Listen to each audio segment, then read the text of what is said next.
Hi, this is how you receive the Mini from now on. So first thing you want to verify is if you've received the right product. So first you've got the name of the product, then you've got the serial number that you may want to write down and confirm with your paperwork if you did receive the right unit. You have the side of the unit. As it's mentioned, before you accept the package, you want to confirm that the unit has no damage. First, you can start just by looking from the outside. So you go all around, mainly at the bottom, to make sure that the forklift actually didn't hit the unit. So you look everywhere, see the wrapping, if the wrapping is okay. See at the bottom. Here it's just a crate that's been damaged, but obviously there is no damage to the unit. So you start by doing that, you go all around. If it seems okay like that, obviously the driver may not want to stick around while you unwrap the whole thing. You can at least open it, take a quick look, make sure from the outside it looks good, from the inside looks good. Most likely then there's no damage. If you see any kind of damage, you refuse the package, or you at least make sure that the driver write it down on the paper that you sign. You want to take some pictures while the driver is still on site. Like say worst comes to worst, you just return the unit if you're not comfortable with the state that it came in. So on the crate, here are all the components that you should receive. Obviously you have the tower that will be leaning on its back when you receive it. You want to set it up at some point. You also have the base that go, obviously this is the part of the carriage that's going up and down. You have your underpan that you will receive. No, this is the floor, sorry. You have the hinges for the floor, for the ramp. The ramp is here. You also have the call station, all depending on which one you order, you'll receive them. They will be obviously on the crate as well. You have your inside panel with the controls. This is the underpan that will eventually go under the floor. And this is the outside panel that you'll have here. Also, you'll receive a box of hardware. In there, you should have some stickers that will go on the lift, startup conditions, installation guide. Also, you have the manual and crank. It's an emergency, in case of an emergency, lowering device. You have the arm for the folding ramp. Those brackets will be set under the floor to hold each corner, each side panel. The post will fit in these. Some touch-up paint. Also, you have those stops, which are to be set in the lift for your extreme limit to be triggered here. Next step is to install the ball, the base on the unit, on the skates. So you want to bring it right next to the unit. You sit it on 2x3s or 2x4.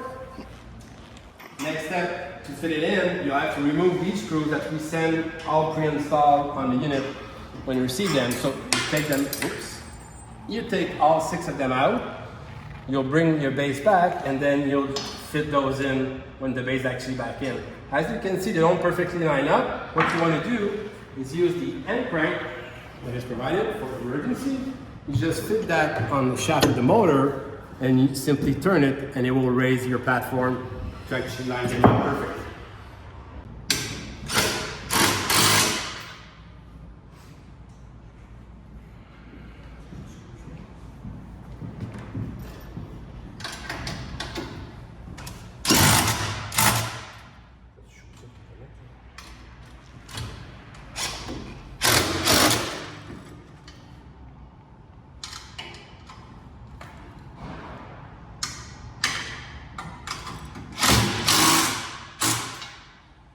Now you've tightened all your bolts on both sides. You notice that this bolt actually goes through here. This bracket is to hold your travel cable that will link basically the unit, the carriage to the unit. So this one will eventually loosen up later, but for now you just tighten it up. As you can see, the unit here is mounted on the skid. Obviously when you install it at the location it's going to be directly on the floor. Right now it's pinned down, but it is self-standing. So even though the floor is installed and all the unit will be completely assembled before we actually anchor it down in the concrete. So what we want to do here is we're going to raise our floor to remove our 2x3s. Again, using the end crank, we just raise the floor about half an inch or so. So a couple of turns, and you can just take the pieces of wood under the floor. While you do so, you want to make sure that you don't hit your underpan switch. Always be very careful with those. When you're walking around, before your floor is installed, you want to make sure that you don't hit those. Before installing the floor, a couple of things you'll need to do. First, you want to hook up the wire for the underpan. So from the factory, it is John. You just remove that little connector and you connect like so. Also, regarding the underpan, you've got the 4 switches in each corner. When they're sent out from the factory, they are raised just so they don't get damaged when you sit the floor down, but you need to adjust them. Basically what you do, you loosen that bolt here, so you can lower it. You may have to readjust a bit later, but it's a good thing to try and do it now before you actually install the floor and eventually the underpan. So basically, you just make sure that you go below the framing of the floor. All right, and then you tied it up back in that position again. All right, another thing you'll need to do before you install your floor, you actually have to remove the screws for your floor. So all 4 of them, just take them out and you'll be ready to install your floor. First thing, when you're installing the floor, you want to make sure that you set it on the right side. A couple of tricks to recognize. First, you have a lip on the inside where it's going to be your inside panel. You got that. Also, your hinge should be on the same side as your folding arm anchor. Your folding arm guide should all be on the bottom landing side, which in this case is on the right if you're facing the tower. To install the floor, you have those 4 screws that we removed. You just fit them in. You don't want to tighten them all the way. Don't want to tighten them all the way in because you may have to play a little bit with your floor later on. You have these 4 screws that are provided. You got 2 on the right, 2 on the left. To install those are flathead bolts, so you're just using a washer and a nut. Just tie those in. Again, you don't want to tighten them completely because we may have to move the floor a little bit around later on. Once the floor is installed, at this point you want to have the unit running in order to eventually set our limit switch. Obviously, we'll need to install the batteries. In this unit, it's already installed, but you'll receive the 2 batteries. They'll be in a separate box. All the wiring will be preset. All you need to do is put your batteries and then hook up your terminals. They are all clearly identified. Negative battery 1, positive battery 1, positive battery 2, negative battery 2. Now that we have power to the unit, we're going to be actually raising the floor in order to set our limit switch. In order to do so, we'll have to use the COP on the inside panel, which we'll set on a temporary basis on our floor. So you just bring it up, set it like so, using your travel cable that you hook up.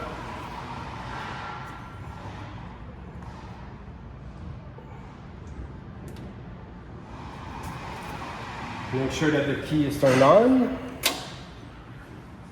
Then we're able to raise the platform like so. So now basically you raise the platform to the height, obviously regarding the deck where you're installing it. The opposite side will be on this side.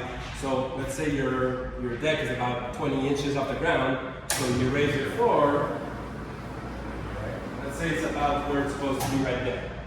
So once you've got the proper height, the idea is to come and disconnect your travel cable again in order to remove it from the platform.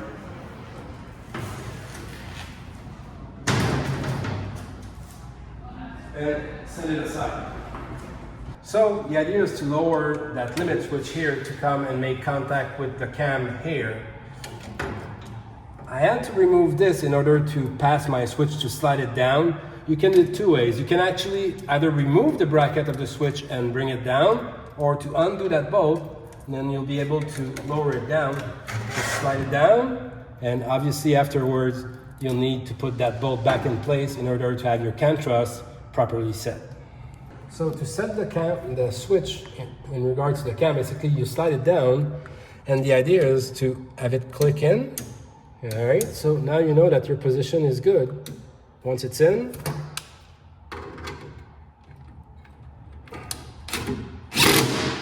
then it will move from there.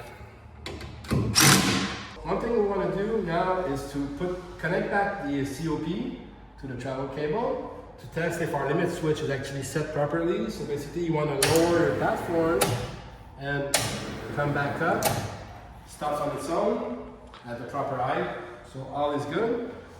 The next step is to install that side panel here, the inside side panel. In order to do so, we'll need to bring in on the top, and the screws that you can see at the bottom here, they're already pre-installed on the side panel because it holds the panel together. So in order to install it, we'll bring it on the floor, lay it on the side, and we'll remove those screws and lift the side panel in order to bolt it from underneath. So we remove the 4 bolts that hold the whole assembly together. The idea is we're going to go from underneath in order to fix that. That side panel. That bracket will go underneath eventually. As you can see, there are 2 of the 4 bolts that have bigger holes, so you don't really need to install that right away. We're going to install these 2 here, and later on we're going to come and install that bracket afterwards. So this you can put aside for now. We're going to install it later. The idea will be bring the side panel up and put those 2 bolts in place here. And when you're going to raise that side panel, one thing you want to do is to make sure that this bolt is not in place, otherwise it will catch here, it won't slide in place properly. So you want to take that out completely for now. So now you can see the side panel is fully installed. In order to do so, I have my 4 bolts that I need to install. I first started with 2 on the outside, then the 2 on the inside. I could install my bracket and hold everything in place. First, if they don't line up perfectly, if you remember the floor, the bolts, the screws for the floor, we left a little loose, so you can actually pull it to line up the holes of the floor with the holes in the post. Another thing you want to do is to make sure that your post is perfectly square with the floor.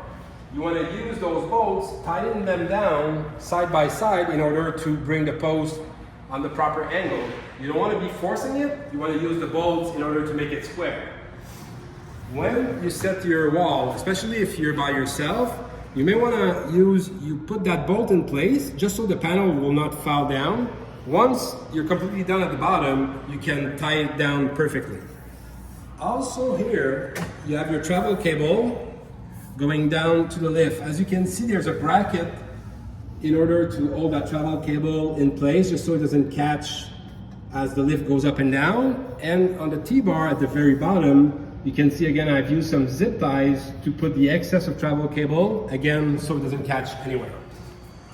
Now the panel is completely installed, so the floor can actually be set down completely. If you remember, we left those 4 screws loosen a bit, so we tied them down. Also, these 2 bolts that attaches to the frame of the floor, also those from underneath, we can tie them down. Now installing the outside panel, again, we have that situation with the bracket here, that we're gonna first install the post. We are gonna install the 3 screws on the corner here before installing the bracket. The reason for that is if you try and put the bolt in place with the bracket, the socket will not fit. It's a bit too tight. So you really want to install that afterward. So we're going to bring the panel here, put the 3 bolts in place, then we're going to put the bracket, and then we're going to use, obviously from underneath, we're going to put the 4th bolt to hold our post.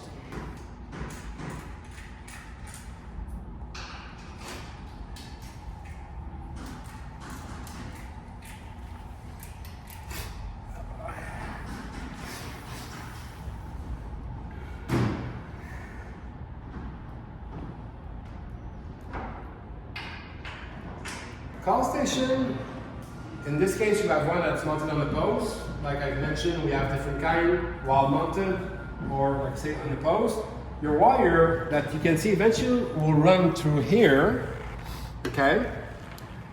Inside the tower where they're gonna connect, you have your 2 call station, either up or down, doesn't matter, they do the exact same thing. But as you can see, you have 3 little pins, so you just need to connect them together, tie this together.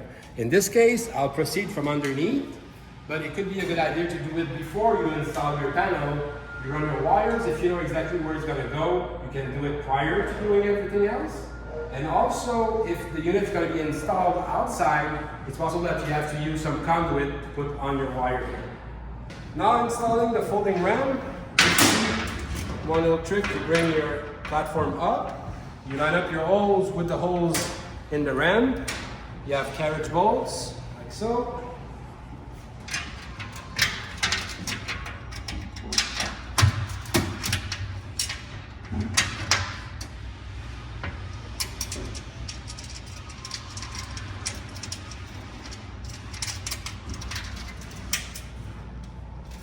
Tighten them down, then you do that for the 7 screws that you have. Now to install the folding arm, there's a little order to respect. First you have to use a washer like this.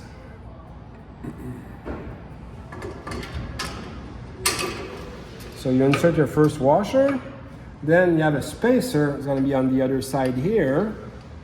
You slide it in place, whoops. All right. On the other side, you have the other washer, your nylon nut,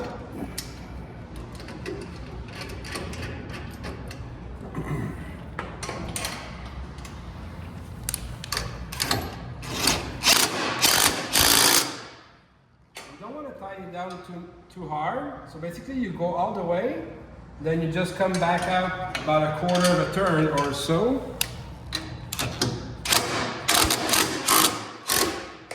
So it moves freely like this.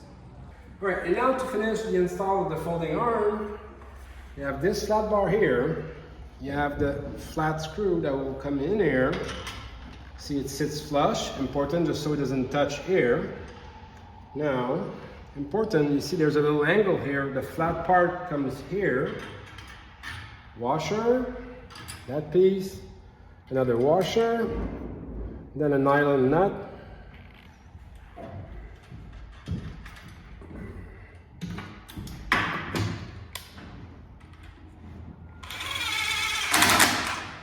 Again, you don't want to be too tight. This is pretty good. All right. Bottom part here. As you can see, there are 3 holes here on the side. We mainly use the middle one. The other one are just for adjustment. Let's say your lift is not at the exact same height as the concrete floor where the ramp is unfolding. You may want to go on the outside. And also, if you do make some adjustment here, you may need to adjust your guide here. As you can see, it is slotted. So the idea is to have that little roller here. When the platform is completely unfold, you want to make sure that you're off the guide. Not by much, maybe a quarter of an inch or half an inch or so, but you want to be off the guide when the ramp is completely down. All right, and here, to finish the install, we've got one washer, another washer, lock nut, then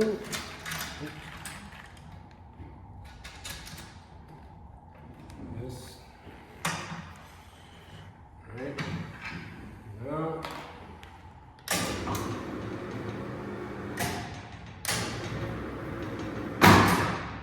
So the next step, installing the underpan, but before we do so, one thing that you want to make sure, as I mentioned earlier, you want to adjust your switch that when they are shipped out, they are all raised up just so they don't get damaged. So in order to adjust them, you loosen that little bolt here and you lower your switch. As you can see, this one, when the underpan comes up, basically that's how high it will go, will be here to the base. As you can see here, the underpan would push all the way on the switch. So this one is a little too low. If you look on this side, the idea is when the underpan comes all the way to the framing, it would push just the arm of the switch. So that's how you want to adjust it. Now to install the underpan, once you've set your the switches, what you want to do is you bring your lift as low as possible that you still have room to slide your hand underneath. You may want to use 2x4 if you're working, especially if you're working by yourself. It's easier to do it like that. So you bring it down and you make sure that it's in the proper position. And as you can see, there are some holes here. That's where these screws are going to go in and hold your underpan. There are some holes in the framing that you may want to locate before you start doing it. But basically, you just put it in there and you'll find a hole and you just screw it in place.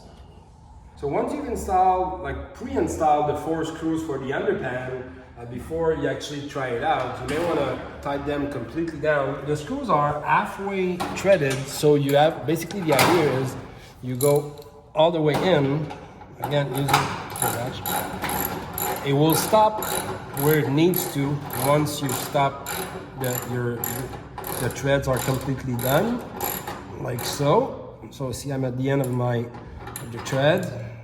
So the screw will not go all the way in. Obviously, you need to have some play just so it will slide properly here on that little gap. One thing you want to do once you've done with all 4 screws, you want to test your underpan. Technically, when you push it up, you should hear the switch. You should hear it click if it's set properly. And that's it for the underpan. Now, one of the last steps is to install the front panel of the unit. As you can see, there are little notches here and here that you're going to be sliding down the front panel from the top. It's going to come down here and it's going to sit on that little flat bar here. Those 2 notches I have showed you, that's where they'll go. When you slide it down from the top, you want to make sure that you don't catch. First, you want to be pretty well centered. Basically, you need to have the same gap on each side. So that's one thing. And also, as you slide down, you want to make sure that you don't catch any of the wires, which technically should not be in the way, but still you want to make sure that there's none that are cut underneath as you come down. If it's the case, just take it out, reset it again, and then you'll be good to go. So I've installed the panel, like I said, from the top. As you can see down below, you see what I meant before I said the notches need to be back in place at the bottom. So now to finish the install, I will need to install the top cover, which will be in those 4 screws, actually here, here, and we got 2 other on the other side. The idea is you come with the top cover here, you want to put it basically on the top, you push back your panel, and as you can see, the screw will line up naturally if you're centered. Obviously, if the front panel is too much on one side, you'll need to bring it back just so it sits exactly where it's supposed to. You will be provided with 4 screws. So you've got 2 that will go on this side. You may want to start just manually putting them in. Here, a little trick. You want to be pulling on your panel as you push it down. On those 2 screws, we're using inserts. So you want to be a little careful with those because you don't want to mess them up. Otherwise, you won't be able to tighten it down afterwards. So this. The 4th one, right there. Again, you want to be tight, but don't need to be too tight. Good. Again, from the front, here you want to be again pulling on your panel to create a little pressure. That's tight enough. Don't need to be tighter than that. As long as you're all the way in. There we go.